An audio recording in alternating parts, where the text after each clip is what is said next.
उपस्थित सर्वांना नमस्कार। खरं तर आपलं हे वंजारी समाजाचं दुसरं साहित्य संमेलन भरलेलं आहे आणि मला किंवा आता ताईने एक सुंदर कथा जी स्त्री जीवनावर आधारित होती ती सादर केली आणि मी एक दुसरी भगिनी इथं सादर करते। पण खरं सांगू ह्याचं श्रेय आपल्या सर्वांना एकत्र आणण्याचं श्रेय जे आहे ते आदरणीय आमचे गणेश भाऊ खाडे आणि माननीय म्हणजे गेल्या संमेलनाचे मावळते अध्यक्ष आणि खरं सांगू एक भाऊ कसा असावा ह्याचं जे आदर्श उदाहरण जर असेल ना खरंच आंधळे सरांच्याकडून घ्यावं। कारण आज ज्या माझ्या भावांच्या ज्येष्ठ जे साहित्यिक आहेत खूप मोठा अनुभव त्यांच्या पाठीशी आहे, पण माझ्यासारखी एक म्हणजे लिहिती आहे आणि त्या लिहित्या बहिणीचं स्टेटस पाहणं आणि त्या बहिणीच्या पाठीवर कौतुकानं थाप देणं आणि तिच्यातला रूप वाढवणं हे काम तुम्ही आमचे सर्व भाऊ करताय म्हणून तर खरं आम्ही चौकट ओलांडली। ह्या संमेलनाच्या वतीनं खरं तर आज जे आयोजक आहेत हे दोन आमचे भाऊ आणि ह्याच्यासाठी कष्ट घेतलेले आजचे माननीय श्री राजकुमार आघाव पाटील भाऊ आहेत किंवा अजून सर्व कमिटी आमच्या अध्यक्षा भुगेताई असतील, माननीय डॉक्टर संगीता भुगेताई, ह्या सर्वांचं मी या व्यासपीठावरून मनापासून आभार मानते की तुम्ही सर्वांनी संधी दिली म्हणून आपण सर्वजण एका छताखाली आलो। म्हणजे सोशल मीडियाच्या माध्यमातून आपण एकमेकाला भेटत होतो, पण म्हणतात ना हृदयाशी हृदयाचा जिव्हाळा तो ह्या माध्यमातून आपल्याला मिळाला। तर मी सुरुवातीला आधी मला इथे संधी दिली, इथं आपण एका व्यासपीठाखाली आलो त्याबद्दल सर्वांचे आभार मानते आणि माझ्या कथेला सुरुवात करते। पण मी अगदी एक छोटी कथा सादर करते कारण कधी माणसाचं माहिती आहे सर्वांना की मानसिकता आणि कुठल्याही माणसाला पोट भरलं आणि पुढं पंचपक्वान्न जरी ठेवलं आणि खा खा म्हटलं तरी ते फार रुचकर लागत नाही। म्हणून मी थोडक्यातच माझी एक छोटी कथा सादर करते। कथेचं शीर्षक आहे पत्र। दुकानेला पहाटे रखमाजी लडखडत अंगणात आली। 3 दगडाच्या चुलीवर काळेभोर झालेलं डिचकं चढवलं। चुलीला लाकडं सारत ती विचाराच्या तंद्रीत गेली। किती दिवस झालं मुंबईला लेट सून तिकडच राहिली ती। मला वाटते ना कधीतरी गावाला यावे ती। नातवंडांचा गोड पापा घ्यावा, त्यांना मांडीवर घ्यावं, खडबडीत झालेल्या माझ्या हातानं त्यांच्या अंगावर हात फिरवावा। पण माझ्या फाटक्या पदरात बी नेटकी माया आहे, त्यांनासनी कधी कळायचं? त्यांनासनी कळत तवा कळत। तर रखमक्का ए रखमक्का असा आवाज तिच्या कानावर पडला आणि तिच्या विचाराची तंद्री भंग झाली। अंगाने भरलेली सावळ्या रंगाची मोठं कुंकू लिहिलेली संगीताक्का तिच्या घराकडे येताना दिसली। ती झपाझप पावलं टाकत घराजवळ आली आणि म्हणाली, ए रखमाका, अगं आज माझ्या मुलीची सासरी पाठवणे, दुरडी भरायची आहे बघ। काय भरावं काय नाही सांगायला ये बरं। ती घरी ती म्हणाली, रखमाका म्हणाली, अगं जरा वाईस बस की। नाही ग, अगं पाहुणं वाटायला लागले असतील, येतीलच एवढ्यात। अगं तर आपल्या पेटलेल्या चुलीवर चहा करायला किती वेळ लागतो या, बस जरा वाईस। नको अगं म्हणत ती पाठमोरी फिरली परत तिच्या मनात विचारायला आणि संगीताका तिला म्हणाली, रखमाका आज स्वयंपाक करू नकोस बरं, आमच्याच घरी जेवायला ये। हो बाई येते। संगीताका तिच्या गाव वाटेला लागली। रखमाका सगळ्या गावची आवडती अक्का होती। ती जशी वयाने जशी 70 ओलांडली होती तशी अनुभवी होती। सगळ्या गावच्या सुखदुःखामध्ये ती सहभागी असायची, दुसऱ्याच्या सुखात आपलं सुख मानायची आणि जिथं दुःख होईल तिथं तिच्या अनुभवाच्या गाठोड्यातलं 4 शब्द काढायची आणि आधार द्यायची आणि ताकदीनं उभं करायची। रखमाका जरी वयानं थकली असली, शरीरानं थकली असली तर ती मनानं अजिबात थकली नव्हती। या वयात सुद्धा ती 4 घरची धुनी भांडी करायची, पण कामाचं मोल तोंडाने कधीच मागायची नाही। जे माणसं देतील त्यात समाधान मानायची, दिवसभर काम करायची। संध्याकाळी मारुतीच्या देवळापाशी बांधलेल्या एका कट्ट्यावर बसायची. तिच्या सोबती हौसाक्का, रखमाक्का, भागीरथी अक्का सगळ्या बसायला यायच्या. पिकलेलं केस, सुरकुतलेला चेहरा, थरथरणारे हात अनुभवाचं गाठोडं तिथं सोडायचे. त्या अनुभवाच्या गाठोड्यात एकमेकीचं दुखणं त्या एकमेकीशी बोलायच्या. अगदी दुधात साखर विरघळ्यावरून त्या विरघळ्यासारख्या विरघळून जायच्या. वाऱ्याच्या मंद झोतावर एखादं गीत गुणगुणायच्या. दिवस मावळतीला जाताच आपापल्या घराकडं त्या निघून जायच्या. रखमाका पण आपल्या घराकडे यायची. एक दिवस अशीच ती सकाळी एका साहेबांच्या घरी काम करायला गेली. तो रविवारचा सुट्टीचा दिवस होता आणि साहेब आपल्या खोलीत काहीतरी वाचत बसले होते. रखमाका फरशी पुसत होती, झाडत होती, पण तिचं लक्ष होतं साहेबांकडं. काय बरं वाचत बसले असतील? ते वाचून झाल्यावर साहेबांनी तो ग्रंथ बाजूला ठेवला आणि ते डोळे मिटून ध्यानाला बसले. असं का बाई ध्यान लावलं असेल? त्या रखमाकाच्या मनात असे अनेक प्रश्न घर करत होतं. बया, पण एवढं मोठं साहेब, आता विचारावं का नको? काय बरं वाचते तिने असं का ध्यानाला बसले ती? रखमाका एकसारखी पावसाळ्यासारखी त्यांच्याकडेच बघत होती. तिचं कामाकडे लक्ष नव्हतं. ती धाडस करून शेवटी पुढे गेलीस आणि म्हणाली, साहेब, तुम्हासनी मी एक विचारू का हो? साहेब म्हणाले, विचारा की हो आजी, विचारा. तशी रखमाका म्हणाली, तुम्ही काय वाचत होता सा? साहेब म्हणाले, मी ज्ञानेश्वरी ग्रंथ वाचत होतो. बरं, मग त्या तसं डोळे झाकून ध्यानाला का बसला सा? आजी, साहेबांनी एक कटाक्ष रखमाकाच्या चेहऱ्यावर टाकला. खोचलेला पदर तिने अंगाभोवती लपेटला होता. डोळे जरी खोल गेलं असलं तर डोळ्यात जाणून घ्यायची जिज्ञासा होती. पंख्यानं पांढरं झालेलं केस भुरभुरत होतं तरी ती हाताने सावरत होती. साहेबांच्या लक्षात आलं, खरंच रखमाजीला जाणून घ्यायचं आहे.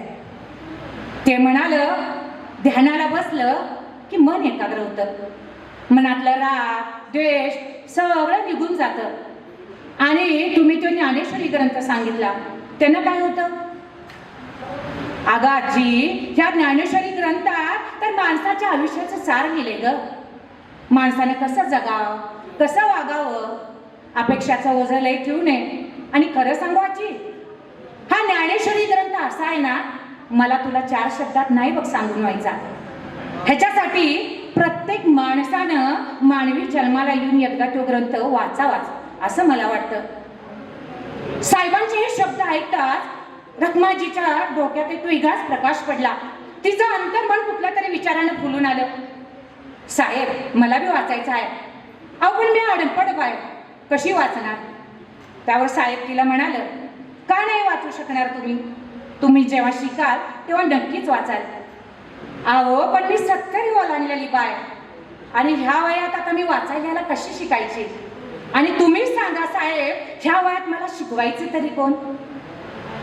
साहेबांनी स्मितहास्य केलं आणि रखमाजीला विश्वासाचा शब्द देत म्हणाले, कुणी नाही शिकवलं तर मी शिकवेन आजी तुम्हाला.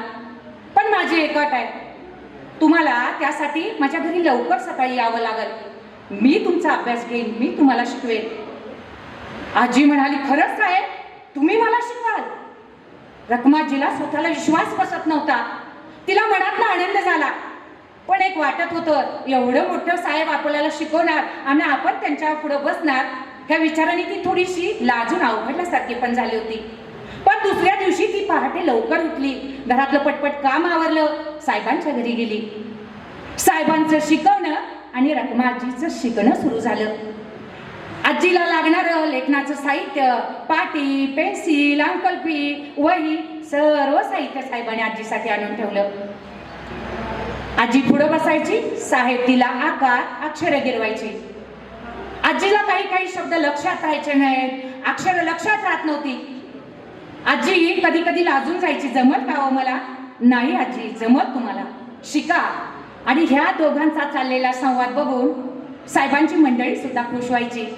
तिला वाटायचं, ह्या वयात सुद्धा आजीला शिकण्याचा हुरूप आहे, उमेद आहे. पण आजीच्या डोक्यात एकच होतं, मी काही करून शिकणार आणि हा ज्ञानेश्वरी ग्रंथ वाचणार. हळूहळू आकारांची, अक्षरांची, शब्दांची ओळख झाली.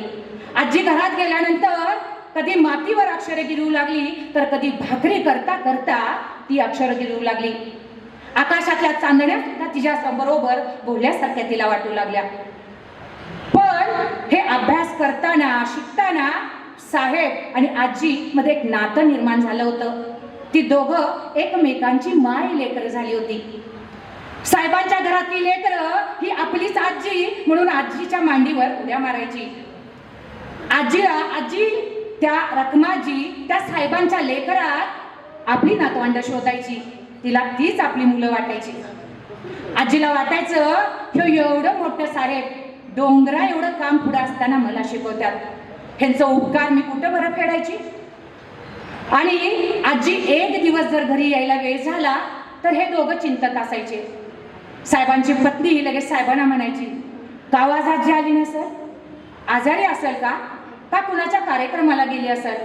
न कळत त्या दोघांचेही डोळे रखमाजी येण्याच्या वाटेवर लागलेले असायचे. असं करता करता आजी छोटी छोटी वाक्य वाचू लागली. अगदी फरशी पुसता पुसता एखादा पेपराचा कागद सापडला तर ती त्याला उलटा पालटा करायची. त्या कागदावर दिसलेले तिच्या ओळखीचे शब्द ती वाचायची आणि तिला इतका आनंद व्हायचा की साहेबांच्या पत्नीकडे पळत जायची. अगं ताई, मला जमतंय ना व. साहेबांची पत्नी पण आजीच्या पाठीवर हात फिरवत म्हणायची, खरंच जमतंय, तुम्हाला नक्की जमलं बरं. दिवसामागून दिवस जात होते. रखमा आजी ज्ञानेश्वरी ग्रंथ वाचण्याच्या वेळानं ती एक सारखी त्यात गुंतून शिकत होती. एक दिवस त्या साहेबांना जिल्ह्याच्या ठिकाणावर बोलावून आलं. साहेब जिल्ह्याच्या ठिकाणी गेली. आज आजीला शिकवणं झालं नाही, पण काय जाणो दिवसभर आजीला हुरहुर लागून राहिली होती. दुसऱ्या दिवशी नेहमीप्रमाणे आजी साहेबांच्या घरी गेली. साहेबांनी आजचा धडा आजीला शिकवला, पण ते आज नाराज दिसत होते. धडा शिकून झाल्यावर ते आजीला जड अंतकरणानं म्हणाले, आजी, माझी दुसरी तालुक्याच्या ठिकाणी बदली झाली बरं. आता मला थोड्याच दिवसात तिकडे हजर राहावं लागल. आता आजचा धडा इथंच संपला. साहेबांचे हे शब्द ऐकताच रखमा आजीच्या डोळ्यात टचकन पाणी आलं. टेबलावर ठेवलेली तिची पुस्तकं तिला धुसर दिसू लागली. मातीत गिळवलेली धुळाक्षरं तिच्याच भोवती फिरतात की काय असा तिला भास होऊ लागला. रखमाजी म्हणाली, असं कसं व साहेब एवढ्या लवकर बदली झाली. साहेब म्हणाल, आजी, शासनाच्या पुढं आपलं काही चालत नसतं. अहो, पण मी असं ठरवलं होतं, येणाऱ्या श्रावण महिन्यात मी ज्ञानेश्वरी ग्रंथ वाचायला गेली. साहेबांनी तिला धीर दिला, तुम्ही सराव करा, जादा वेळ द्या, आजी तुम्हाला नक्की वाचायला जमेल, तुम्ही वाचत राहा. बघता बघता साहेबांचा जाण्याचा दिवस आला. साहेब इतके प्रेमळ होते, सहकार्य वृत्तीचे होते, दुसऱ्यासाठी झटणारे होते. अख्खा गाव साहेबांसाठी रस्त्यावर गोळा झाला होता. साहेबांना निरोप देण्यासाठी गाव गोळा झाला होता. रखमाजी सुद्धा एका कोपऱ्यात उभी होती. तिच्या हातात एक लाडूचा डबा होता. काय द्यावं माझ्या लेकराला असा प्रश्न तिच्या मनात पडला होता. साहेब आणि त्यांच्या कुटुंबियांना सुद्धा आजीला सोडून जाणं जिवारी आलं होतं. ती दोन लेकरं आजीचा पदर धरून ओढत होती, आजी, तूही आमच्या बरोबर चल ना ग गावाला, तुला आम्ही इथं सोडून जाणार नाही. आजीचा ऊर अंतकरण भरून येत होतं. बघता बघता साहेबांनी निरोप दिला. साहेब, एवढे मोठे साहेब आजीच्या वाकून पाया पडले. आजीनं साहेबांच्या तोंडावरून आणि डोक्यावरून हात फिरवला आणि त्या लेकराला अंतकरणापासून आशीर्वाद दिला. गाडी रस्त्याला लागली. गाडी जोपर्यंत दिसतेय तोपर्यंत आपला थरथरत्या हातानं रखमाजी त्यांना निरोप देत होती. रखमाजी कित्येक वेळ त्या जाणाऱ्या गाडीकडे पाहत होती. तिनं साहेबाच्या घरनं घेतलेली पुस्तकं आपल्या छातीशी कवटाळली होती. ती मटकन खाली बसली. कित्येक वेळ ती तिथंच बसून होती आणि तीच तिला समजावत होती, अगं उठ, असं दुःख करून चालणार नाही. तुला ज्ञानेश्वरी वाचायची आहे ना, तुला उठावं लागल, तुला वाचावंच लागल, तुला प्रयत्न करावंच लागल. ती हळूहळू उठली, दुसऱ्या कामाच्या ठिकाणी गेली आणि कामाला लागली. दिवसामागून दिवस गेले. साहेबांचं कुटुंब सुद्धा ज्या गावी गेलं तिथं रुळलं. 3-4 महिने कालावधी गेला असेल. कालावधी गेल्यानंतर साहेब त्यांनी सुद्धा त्या भागामध्ये गेल्यानंतर खूप मोठं कार्य केलं. समाज सेवेमध्ये स्वतःला वाहून घेतलं. अनेक नवीन उपक्रम त्यांनी केलेले त्या तालुक्यात राबवले. त्यामुळे साहेब पूर्ण व्यस्त असत होते. त्यामुळे रखमाजी आणि गाव हे बऱ्यापैकी त्यांच्या विस्मरणात गेलं होतं. एक दिवस शिपाई पळत पळत त्यांच्या ऑफिसमध्ये आला आणि साहेबांना म्हणाला, अहो साहेब, कामात व्यस्त असणाऱ्या साहेबांनी वर पाहिलं. काय काम आहे रे? अहो साहेब, तुमच्यासाठी एक पत्र आले. पत्र? आणि माझ्यासाठी? दे बरं पत्र. तर ते एक छोटं कार्ड होतं, साधं कार्ड होतं. ते कार्ड त्यांनी हातात घेतलं. तर त्या कार्डावर 2च ओळी तोडक्या मोडक्या अक्षरामध्ये लिहिलेल्या होत्या. साहेब, ज्ञानेश्वरी ग्रंथ वाचून झालाय, प्रसादाला या. ह्या 2च ओळी वाचल्यानंतर साहेबांचं अंतःकरण भरून आलं आणि डोळं पाणावलं. आज ते 2 ओळी म्हणजे ते नुसतं पत्र नव्हतं, तर रखमाजीचं स्वप्न आणि साहेबांचं अंतःकरण जोडणारा प्रेमाचा धागा होता. चिरंतर जपणारा, समाजाला नवी दिशा देणारा. मला सादर करण्याची संधी दिली, मनापासून धन्यवाद.